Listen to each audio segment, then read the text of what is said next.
오늘 제목 같이 볼까요? 오늘 제목. 올해 하나님의 은혜 많이 받으셨나요? 옆 사람하고 괜찮으면 한번 물어보세요. 어때요? 올해 은혜 많이 받으셨습니까? 은혜를 많이 받은 사람의 특징이 뭘까요? 우리 잘못하면 막 큰 능력을 받아서 막 일을 잘할 것처럼 보이지만 은혜를 많이 받은 사람은 능력을 받는 게 아니라 더 겸손하게 주 앞에 낮아지는 거죠. 그래서 한번 우리 노진준 목사님이라고 새롭게 하소서에 나와서 간증하는 내용 한 부분, 그분이 말하는 은혜라는 부분을 같이 한번 보려고 그래요. 은혜란 뭘까? 제가 생각하는 은혜는 사람들은 은혜를 받으면 무언가를 할 수 있게 되는 능력을 부여받는다고 생각해요. 그러니까 나 은혜 받았다 그러면 이제 그래서 나는 이제는 넘어지지 않고 죄 짓지 않고 그래서 나는 더 하나님을 잘 섬기게 될 거야. 그래서 은혜를 크게 받으면 된다고 생각을 하거든요. 근데 제가 생각하는 은혜는 무엇을 하게 만드는 능력이 아니라 무엇을 하지 않을 수 없게 만드는 감동이다 생각해요. 그러니까 은혜 받으면 내가 넘어질 줄 아는데 또 해요. 그리고 또 가고 싶어요. 그리고 또 은혜 받으면 또 쓰러지고 그랬다가 또 다시 그 은혜 때문에 또 다시 일어서게 되는. 그런데 은혜를 마치 무엇을 하게 만드는 감동이라고 능력이라고 생각하면 아이 은혜 받아 소용없어. 그거 맞습니다. 은혜 받아도 안 돼 라는 이야기를 하게 되고 더 좌절하게 되고 더 실망하게 되는 거죠. 그래서 저는 우리의 은혜는 결국은 은혜라는 말 자체가 우리는 아무것도 할 수 없다는 게 은혜 아닌가? 그런데 왜 자꾸 은혜를 받으면 우리가 뭘 한다고 생각을 하지? 하는 생각을 좀 하는 거죠. 맞습니다. 그래서 오히려 한국교회에 지친 분들에게도 저는 괜찮습니다라고 말해주고 싶어요. 당신들 문제 많아요라가 아니라 그게 정상입니다.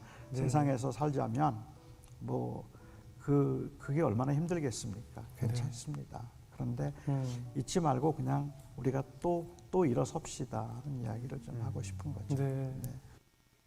네, 제일 먼저 떠오르는 단어가 뭐예요?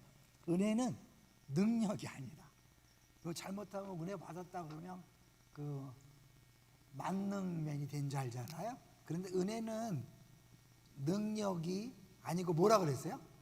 감동이다. 그러니까 마음에 하나님께서 이렇게 마음을 움직이게 하는 거니까 또 넘어질 수 있고 또 쓰러질 수 있고 또 좌절할 수 있지만 그러나 다시 일어서는 것, 그것이 은혜 받은 사람의 모습인 거죠. 그러니까 우리는 막 내치 때 은혜 받고 생수 때 은혜 받고 부흥회 때 뭐 특세 때 은혜 받으면 그냥 막 죄도 안 짓고 막 멋진 정말 영웅이 되어서 펄펄 날아갈 것 같이 보이지만 그렇지 않다는 거죠. 그래서 오늘 본문을 한번 보시면 이제 바울 사도가 자기가 남들보다 더 많이 수고했다 그래요. 근데 그것이 내가 한 것이 아니라 전적인 은혜다라고 얘기하죠. 10절을 같이 볼까요? 15장 10절 시작. 그러나 내가 나된 것은 하나님의 은혜로 된 것이니 것이니 내게 주신 그의 은혜가 헛되지 아니하여 내가 모든 사도보다 더 많이 수고하였으나 내가 한 것이 아니요 오직 나와 함께 하신 하나님의 은혜로다. 더 많이 수고했어요. 분명히 수고했어요. 근데 그건 누가 한 거라고요? 내가 한 게 아니라 나와 함께 하신 하나님의 은혜다. 하나님이 했다고 하는 거죠. 사실 이 바울 사도가 내가 나된 것은 하나님의 은혜라는데 바울이 바울됨, 그것의 결정적인 그 근거는 은혜인데 그 은혜를 보여주는 가장 중요한 성경이 고린도 후서 12장 1절부터 10절에 이게 또 우리 이 바울 사도를 통해 배울 수 있는 은혜인데요. 고린도 후서로 가볼게요. 고린도 후서 12장 1절에서 10절. 그 유명한 바울 사도가 가시를 없애달라고 3번 기도한 내용이 나오죠. 신약 성경 299쪽 1절부터 우리 10절까지 본문 잘하는 내용이니까 한번 어떤 단어와 문장이 마음에 와닿는지를 다시 한번 느껴보면서 교독할게요. 제가 먼저 1절을 읽겠습니다. 무익하나마 내가 부득불 자랑하노니 주의 환상과 계시를 말하리라. 내가 그리스도 안에 있는 한 사람을 아노니 그는 14년 전에 셋째 하늘에 이끌려 간 자라. 그가 몸 안에 있었는지 몸 밖에 있었는지 나는 모르거니와 하나님은 아시느니라. 내가 이런 사람을 아노니 그가 몸 안에 있었는지 몸 밖에 있었는지 나는 모르거니와 하나님은 아시느니라. 그가 낙원으로 이끌려가서 말로 표현할 수 없는 말을 들었으니 사람이 가히 이르지 못할 말이로다. 내가 이런 사람을 위하여 자랑하겠으나 나를 위하여는 약한 것들 외에 자랑하지 아니하리라. 내가 만일 자랑하고자 하여도 어리석은 자가 되지 아니할 것은 내가 내가 참말을 함이라. 함이라. 그러나 누가 나를 보는 바와 내게 듣는 바에 지나치게 생각할까 생각할까? 두려워하여 그만두노라. 여러 계시를 받은 것이 지극히 크므로 너무 자만하지 않게 하시려고 내 육체의 가시 곧 사탄의 사자를 주셨으니 이는 나를 쳐서 너무 자만하지 않게 하려 하심이라. 이것이 내게서 떠나가게 하기 위하여 내가 3번 주께 간구하였더니 나에게 이르시기를 내 은혜가 내게 족하도다. 이는 내 능력이 약한 데서 온전하여짐이라 하신지라. 그러므로 도리어 크게 기뻐함으로 나의 여러 약한 것들에 대하여 자랑하리니 이는 그리스도의 능력이 내게 머물게 하려 함이라. 그러므로 내가 그리스도를 위하여 약한 것들과 능욕과 궁핍과 박해와 공고를 기뻐하노니 이는 내가 약한 그때의 강함이라. 은혜가 족하다 그랬어요. 하나님 은혜가 족한데 은혜가 족한 사람이 하는 일이 뭘까? 바울이 뭘 자랑한다 그랬죠? 나의 약함을 자랑한다. 그러니까 은혜를 많이 받은 사람은 약함을 자랑하는 거예요. 강함, 능력을 받아서 막 강하다고 하는 것이 아니라 은혜를 받으면 받을수록 내 약함을 자랑하는 거죠. 왜냐하면 은혜란 자체가 하나님 일하시는 건데, 그래서 제가 가끔 말씀드렸지만 이건 원어적인 거 아니에요. 성경적인 게 아니에요. 은혜를 영어로 뭐라 그러죠? 그레이스다. 그래서 이거를 어떤 사람이 G 더하기 레이스다 이렇게 풀었어요. 그러니까 성경은 아니에요. 근데 이게 재밌어요. G는 뭐예요? God, 하나님이죠. 하나님이 레이스 달린다. 내가 하는 게 아니라 하나님이 달리는, 하나님이 하시는 것이 은혜잖아요. 그죠? 하나님이 하신 게 은혜니까 거꾸로 말하면 내가 한 것은 아무것도 없다는 거예요. 그런데 이 은혜를 받았던 바울 사도가 특별히 그 은혜에 대하여 깨달은 게 있는 거죠. 그게 뭐냐면 가시를 위해서 기도한 거예요. 가시. 근데 그 가시가 뭐라고 그래요? 다시 한번 볼게요. 누가 줬냐? 7절을 같이 보겠습니다. 7절 다시 시작. 여러 계시를 받은 것이 지극히 크므로 너무 자만하지 않게 하시려고 내 육체의 가시 곧 사탄의 사자를 주셨으니 이는 나를 쳐서 너무 자만하지 않게 하려 하심이라. 사단의 사자를 주셨대. 이게 정확하게 그 가시가 뭔지는 학자들 간에 의견이 분분하기 때문에 자세히 말하기는 어려워요. 그런데 이 가시 때문에 자만하지 않고 교만하지 않을 수 있었다. 근데 바울 사도도요, 그걸 왜 기도했죠? 몇 번 기도했어요? 3번 기도했다 그래요. 구약에서는 보통 몇 번 기도하죠? 7번. 엘리야도 구름을 위해 기도하는데 7번 기도했잖아요. 7번 기도했을 때 손바닥만한 구름이 하나 생겼어요. 6번째까지는 구름이 있었어요? 없었어요? 없었어요. 6번째까지 아무리 기도해도 없었는데 7번째 손바닥만한 구름이 딱 생기니까 엘리야가 됐다. 이제 비가 시작됐다 그런 거죠. 나아만도 요단강에 몇 번 몸을 담궜죠? 7번. 그러니까 구약에선 7이라는 것이 완전 숫자이기 때문에 보통 7번 기도가 나온다면 신약에서는 3번. 바울이 3번 기도했죠. 예수님 겟세마네에서 몇 번 기도했어요? 3번 기도했죠. 역시 7이나 3이라는 게 다 완전 숫자이기 때문에 이제 그 끝까지 기도한 거죠. 바울이 끝까지 기도했는데 하나님이 그 가시를 제거했어요? 안 제거했어요? 안 했어요. 여러분 기억하세요? 기도를 그렇게 열심히 하고 대사도인데 하나님이 그를 전도자로 세웠는데 그 가시를 제거하지 않았어요. 어떤 사람은 안질이라고 얘기하고 어떤 사람은 간질 아시죠? 막 가끔 거품을 물고 쓰러지는 그런 간질이라고 말하는 사람도 있어요. 복음 전하는데 유익할까요? 도움이 안 될까요? 도움이 안 되죠. 도움이 안 되지만 그러나 하나님께서 그것을 제거하지 않은 거죠. 그러면서 9절에 다시 읽어볼게요. 9절 시작. 나에게 이르시기를 내 은혜가 내게 족하도다. 이는 내 능력이 약한 데서 온전하여 줌이라. 내 은혜가 족하대요. 그래서 그 뭐예요? 이제 더 이상 필요하지 않다는 거예요. 그러니까 그 가시 자체가 너에게 유용한 것이고 필요한 것이라는 거죠. 왜 그래요? 내 능력이 약한 데서 온전하여 하신지라. 그러므로 시작. 그러므로 도리어 크게 기뻐함으로 나의 여러 약한 것들에 대하여 자랑하리니 이는 그리스도의 능력이 내게 머물게 하려 함이라. 방송에도 얘기했어요. 우리 부끄러움, 약함은 부끄러움이 아니라 자랑의 대상이다. 여러분 부끄러움을 자랑하고 있습니까? 약함을 자랑하고 있습니까?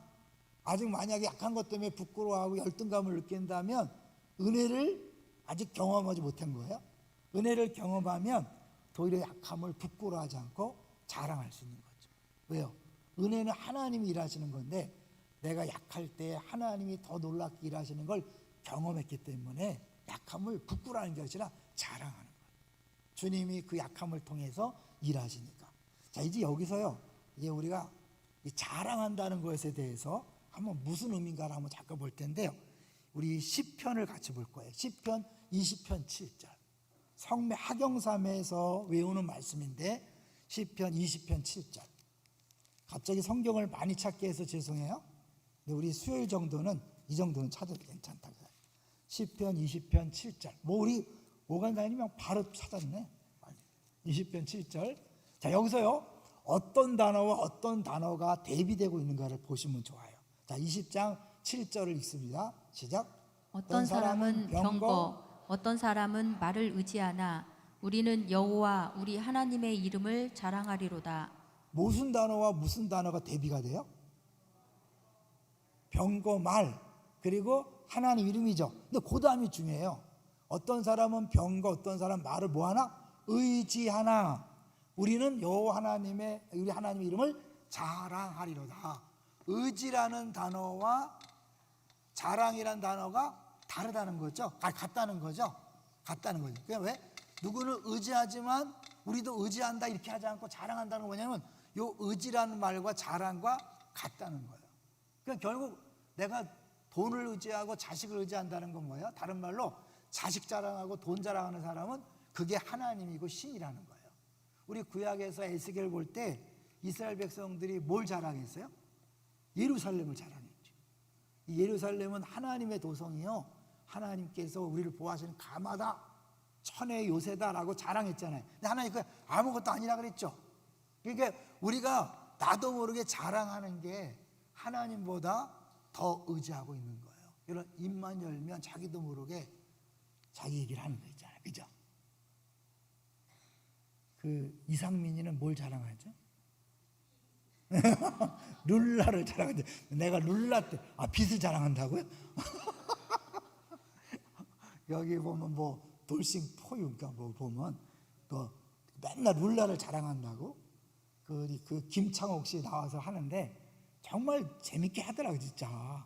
그런데 그 이상민은 룰라를 자랑한다. 그러니까 여러분 입만 열면 자랑하는 게 사실은 하나님이 아니라 그걸 더 의지하는 거죠. 그러니까 그게 자기도 모르 우상인 거예요. 근데 그게 무너지면 같이 무너지는 거예요. 아, 살만 안 난다. 안 살고 싶어. 삶에 의욕이 없어져. 이게 뭐냐면 나도 모르게 의지하던 것, 자랑하던 것이 무너졌을 때 그런 거잖아요. 자, 그런데 은혜 받은 사람은 뭘 자랑한다고요? 약함을 자랑하는 거예요. 나의 약함을 자랑한다는 건 결국 무엇을 의지하는 거예요? 하나님만 의지한다는 거죠. 기억하세요. 내가 하나님만 의지하지 못하게 만드는 자랑거리가 복이 아니라 오히려 그것은 저주일 수도 있어요. 왜냐하면 내가 자랑하는 학벌과 내가 자랑하는 미모와 외모와 막 근육과 또 내가 자랑하는 뭐 그런 자격증과 막 이런 거 있죠. 이런 것들은 하나님을 의지하지 못하게 하니까 그것은 복이 아니라 오히려 저주일 수 있는 거죠. 그런 의미에서요, 우리 이제 이 고난이라는 것이 결코 나쁜 게 아니라는 거. 자, 1번 박스를 볼게요. 그러니까 고난 자체가 문제 있는 게 아니라 이 고난에 대해서 우리가 어떤 자세를 취하는가가 중요한 거죠. 같이 한번 읽어볼게요. 시작. 문제는 고난 그 자체가 아니라 고난에 대한 성도들의 인식과 자세이다. 그리스도인으로 세상을 살아가면서 고난을 피할 수 있는 자는 아무도 없다. 정녕 그렇다면 삶 가운데 닥쳐오는 고난을 부담스러워하며 회피하려고만 할 것이 아니라 오히려 그 고난 가운데서 하나님의 뜻을 찾고 적극 선을 행하는 것이 성도로서 가져야 할 바람직한 자세가 아니겠는가. 잘못하면 우리가요, 이 기독교인이 고난은 당하면 안 되는 줄 아는 사람은 고난이 오면 그냥 나 사는 게 귀찮아, 다 귀찮아, 나 부르지 마라, 나 교회 오라고 하지 마라, 이런 게 아니에요. 고난이 와도 그 고난 속에서 더 주를 의지하면서 마땅히 해야 될 선을 행하는 거예요. 지금 내가 고난 당하고 있지만 내 도움이 필요한 사람이 옆에 있잖아요. 내 전도가 필요한 사람이 여기 있잖아요. 그죠? 내가 한마디 하면 살아날 사람이 옆에 있는데 이 고난에 매여서, 고난에 빠져서 다 귀찮아, 힘들어, 나도 어려워, 난 누구 전도할 마음 없어, 내가 섬기기를 어떻게 섬겨, 내 꼴이 이런 모양인데, 이런 사람 잘못됐다는 거죠. 왜냐하면 이 바울 사도는 그렇게 하나님의 일을 하는 사람인데 하나님이 고난을 제거해 주지 않았단 말이에요. 두 번째 박스를 볼까요? 두 번째 박스를 보시면 영문인데 이제 번역을 잘했어요. 같이 읽어볼게요. 시작. 사탄은 가시에 메시지를 붙입니다. 당신을 낙담시키는 것은 가시가 아니라 가시에 담긴 메시지입니다. 사탄은 당신이 가시로부터 하나님의 메시지만 받기를 원하지만 그가 말하길 내가 하나님께 기도할 때 하나님께서 그 가시에 대한 메시지를 가지고 계심을 보았다 라고 하십니다. 잠깐 멈출까요? 무슨 메시지죠? 내 은혜가 내게 족하다. 바울이 가시를 제거해 달라고 3번 기도했는데 하나님이 제거해 주진 않고 내 은혜가 내게 족하다 메시지를 준 거예요. 자, 계속해서 당신의 삶 속에 다가오는 문제들을 보게 될 때 이렇게 말해야 합니다. 이 안에 사탄의 메시지도 하나님의 메시지도 있다. 내가 낙담할 것인지 담대하게 될지는 어떤 메시지를 듣는 거냐에 달려 있습니다. 그 고난을 통해 사단도 말하는 거예요. 그러니까 가짜죠. 우리를 낙심시키려, 야 네가 그렇게 기도했는데 고난이 왔어. 하나님 살아계신 거 맞니? 너 혹시 네가 죄를 져서 하나님 널 미워하는 거 아니니? 자꾸 낙심시키고 좌절시키는 건 사단의 메시지예요. 하나님 메시지는 뭐죠? 내 은혜가 내게 족하다. 그러니까 우리가 고난이 왔을 때 사단의 음성에 귀를 기울이면 안 되고 하나님의 음성에 귀를 기울여야 된다는 거죠. 3번째 박스 볼게요. 자, 이제 중요한 것은 사단이 메시지를 가지고 있는데 그 메시지의 내용이 뭐겠어요? 당신의 낙담함, 낙심함. 거기부터 읽어볼게요. 시작. 그러면 가시의 결과가 아닙니다. 사단의 메시지를 들은 결과입니다. 사단이 보내는 메시지 중에서 예를 들어보면 넌 끔찍해, 넌 패배자야 라는 것, 이것은 가시가 아닙니다. 당신을 낙담하게 하는 메시지입니다. 무슨 말인지 알죠? 애가 수능을 망쳤어, 그 가시에 씻겨서. 근데 그것 때문에 우리가 낙심하는 걸까요? 아니에요. 그걸 통하여 사단이 하나님 널 사랑하지 않는 것 같다, 네 기도 응답하지 않잖아, 네가 그렇게 열심히 봉사했는데 결과가 뭐냐, 하나님 너와 함께 이러고 맞냐, 그렇게 흔들리도록 낙심시키는 메시지에 귀를 기울이지 말라는 거예요. 지금도 여러분이 고난 앞에서 왠지 기운이 안 나고 12월 달인데 내가 그렇게 1년 동안 열심히 했는데 지금 뭐야, 우리 집에 환자 막 생기고 어려움이 생기고.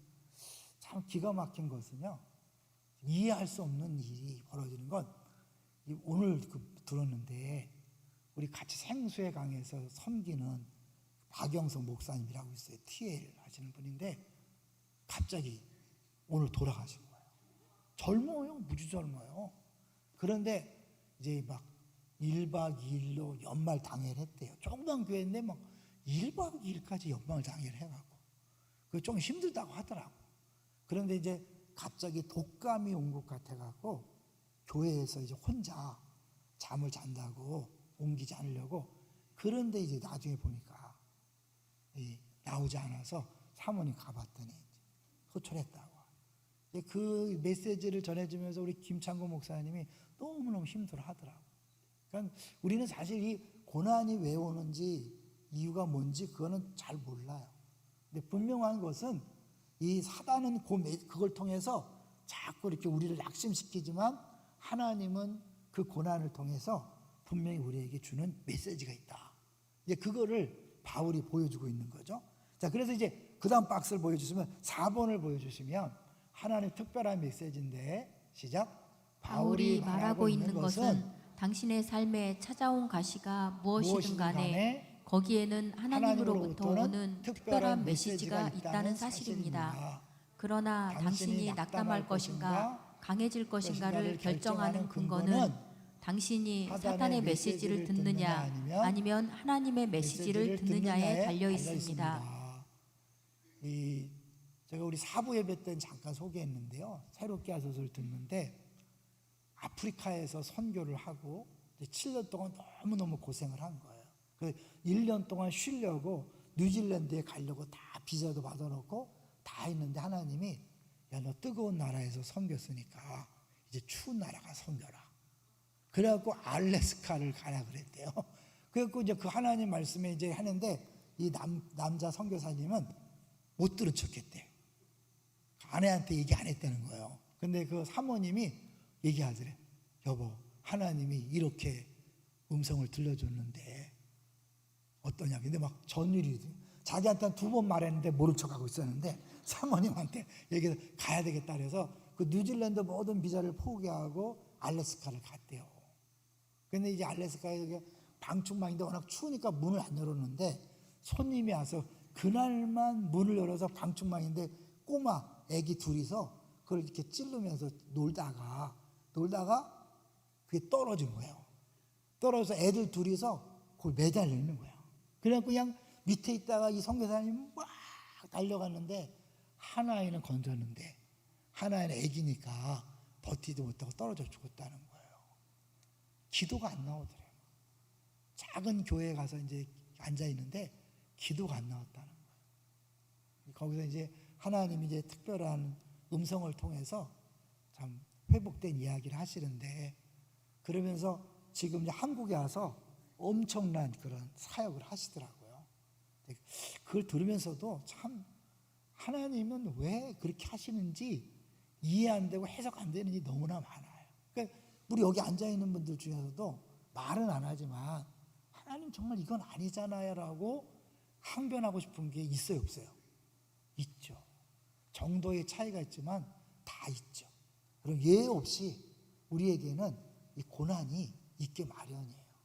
그런데 하나님이 그것을 허락했을 때는 또 다른 특별한 이유가 있는데 사단이 다른 메시지를 자꾸 줘서 우리를 낙심하게 하고 좌절하게 하는 거죠. 고통이 왜 필요할까요? 그 다음 박스를 보시면 6번째 보면 고통이 없다면 우리 인생이 어떻게 될까? 신앙생활 어떻게 될까? 어느 분이 이렇게 얘기하더라고요. 같이 읽어보겠습니다. 시작. 사람들은 고통이 없어야 주의 은혜가 넘친다고 말하고 싶어 합니다. 그러나 고통이 없으면 주의 은혜가 좋게야 하는데 고통이 없으면 어떻게 될까요? 말콤 멀거리지라는 분이 이런 글을 남겼습니다. 말콤 멀거리 사람 이름이에요? 멀거리지. 말콤 멀거리지. 근데 그 사람이 이런 말을 했다는 거죠. 고통을 시작. 고통을 모두 없앤다고 해보라. 그런 세상은 정말 무시무시한 곳일 것이다. 자만과 교만에 빠지기 쉬운 인간 성향을 바로잡을 모든 것이 사라졌으니까 말이다. 인간은 지금도 충분히 나쁜데 고통을 겪지 않으면 도저히 못 참아줄 정도로 나빠질 것이다. 고통이 없으면 행복할 것처럼 보이지만 오히려 고통이 없으면 사람이 주를 의지하지 않죠. 현재 갖고 있는 눈에 보이는 좋은 것들을 의지하는 거죠.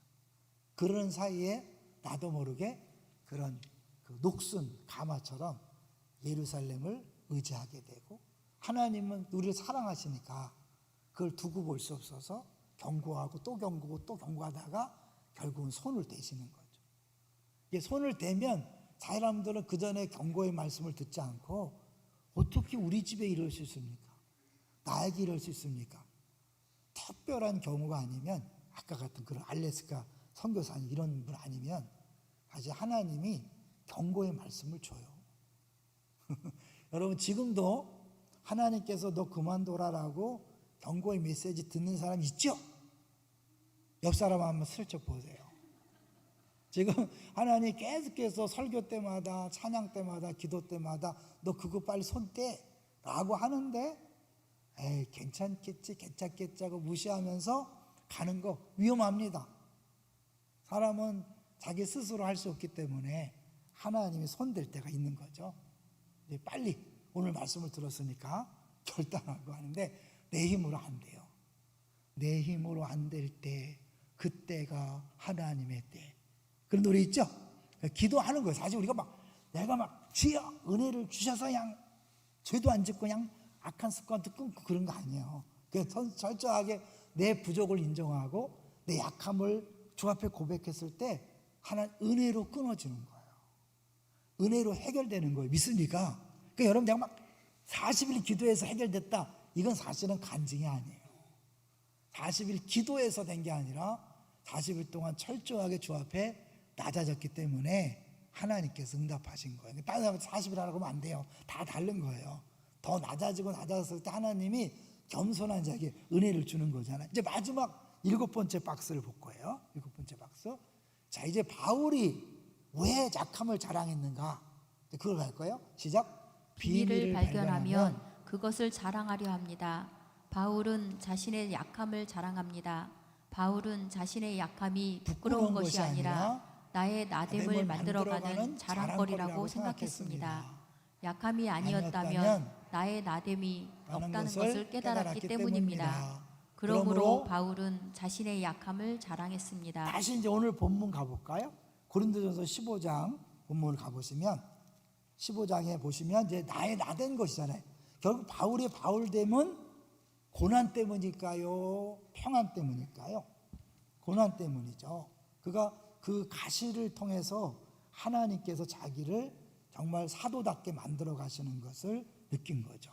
다시 10절을 천천히 읽어보시면, 천천히 읽어볼게요. 15장 10절 시작. 그러나 내가 나 된 것은 하나님의 은혜로 된 것이니 내게 주신 그의 은혜가 헛되지 아니하여 내가 모든 사도보다 더 많이 수고하였으나 내가 한 것이 아니요 오직 나와 함께 하신 하나님의 은혜로라. 이거를 표준 세번역에서는 이렇게 번역해 놨어요. 더 쉬우니까 이 본문을 보시면서 제가 읽는 거를 귀로 들어보세요. 그러나 나는 하나님의 은혜로 오늘의 내가 되었습니다. 지금 여기 앉아있는 나의 모습, 내 노력입니까? 은혜입니까? 은혜입니다. 정말 믿습니까? 믿습니까? 믿습니까? 이렇게 나에게 베풀어 주신 하나님의 은혜는 헛되지 않았습니다. 나는 사도들 가운데 어느 누구보다도 더 열심히 일하였습니다. 그러나 이렇게 한 것은 내가 아니라 나와 함께 하신 하나님의 은혜입니다. 그러니까 내가 1년 동안 정말 수고 많았어요. 폼 잡을 일이 있어요? 없어요? 없어요. 혹시라도 안석에 나처럼 수고한 사람 있으면 나와보라 그래. 내가 얼마나 했었는지 알아? 기쁨의 동산교회를 위해서 내가 얼마나 죽도록 충성했는지 알아? 회개하시기 바랍니다. 누가 하신 거예요? 주님의 은혜입니다. 믿습니까? 그러면 절대로 자랑할 수 없고 교만할 수 없는 거죠. 그리고 교만한 순간 주님 교만한 자를 물리치시는 거예요. 연말에 담임 목사가 왜 이 메시지를 전할까요? 여러분 수고한 거 알아요. 우리 목사님 2분 없기 때문에 얼마나 했었어요. 기도도 얼마나 많이 했어요. 코로나 때문에 얼마나 힘들었어요. 여러분의 수고 때문에 우리 여기까지 왔죠. 저 그거 인정해요. 하나님께서 여러분의 수가 없었다면 우리 교회 여기까지 오지 않았어요. 못 왔어요. 하나님. 근데 하셨지만 그건 다 누구 거라고요? 주의 은혜다. 제가 오늘 우리 박영서 목사님 이제 생수를 계속 했잖아요. 지금까지 같이 했는데 너무 황당해서 뭐 이렇게 슬프다는 생각도 안 들 정도 너무 황당해. 그러니까 우리 김창호 목사님은 이제 나 목회 그만두겠다고 막 그러더라고. 충격이 있으니까. 지금 굉장히 힘들어서 하나님 사인을 기다리고 있었는데 이게 사인이 아닌가 보다고 그분 감정 표현을 잘하는데 막 약간 울먹이면서 하더라고. 저는 최근에 그 우리 화성의 추억의 살인 있잖아요. 그 살인수 누명을 썼다가 그 진짜 진범이 잡혀서 그 회복된 사람이 있잖아요. 참 하나님이 어떻게 저렇게 억울하게 20년을 옥살이하고 정말 그렇게 했는가.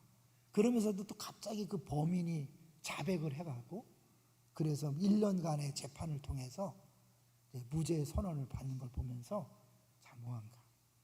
더 끔찍한 거는 그 나쁜 놈이 그 놈 있잖아요. 그 수많은 화성 연쇄 살인 사건을 저질렀는데 하나님이 참 그런 걸 왜 안 막아주셨을까? 너무너무 끔찍해. 한편으로는 하나님 왜 그랬을까 하면서 반대적으로 내가 이 자리에 살아서 이렇게 사역할 수 있는 것 평범한 게 아니라 은혜구나. 동의하시나요? 여러분 건강한 그 은혜입니다. 우리 코로나 겪었잖아요. 내가 열심히 하고 싶어도 코로나 걸리면 꼼짝 못하고 많이 죽었잖아요. 내가 열심히 하고 싶어도 하나님이 일터를 안 주면 안 되는 것이고 이 교회가 없었다면 내가 신나게 사역할 수 없었잖아요. 그런 의미에서 저 자랑하지 않습니다. 저는 원래 본성적으로 자랑을 잘하는 사람이라 우리 아내가 막 얘기해요. 자랑 좀 하지 말라고. 근데 정말 시간이 갈수록 참 은혜를 깨달을수록 자랑할 게 없구나. 자랑이 가장 거짓말인 거 아세요? 여러분 내게 아니라 주님 주신 건데 내가 뭣도 하고 뭣도 하고 이거는 뭐냐면 거짓말하는 거예요. 불못에 들어가는 1번 주자가 뭔지 아세요? 거짓말하는 자. 알았죠? 생명책에 기록되지 않은 거짓말하는 자. 은혜로 인정하지 않는 사람이 최고의 거짓말쟁이에요. 무시무시한 거죠. 그렇다고 우리가 뭐 예수 믿기 때문에 지옥은 안 가지만 심각한 죄를 짓고 있는 거죠. 우리 연말에 지난 한 11개월을 돌이켜보면서 감사하시기를 주의 이름으로 축원합니다. 모든 것이 진짜 은혜다. 은혜로 여기까지 왔다. 은혜로 내가 남들보다 더 많이 수고했다. 수고할 수 있는 건강을 주시고 수고할 수 있는 일터를 주시고 오늘까지 오게 하신 것을 감사하고 또 새해 더 풍성한 은혜를 누리면서 하나님만 더 자랑하고 약함을 자랑하면서 신나게 살았으면 좋겠어요. 열등감 느끼지 마세요. 부끄러워하지 마시고 약함을 자랑하세요. 자유함. 그래 나 못생겼다 어쩔래? 그렇게 나 키 작다 어쩔래? 나 눈 작은데 어쩔 거야? 막 이렇게 약함을 자랑하고 그럴 때 주님이 일하시는 거죠. 같이 우리 기도하죠.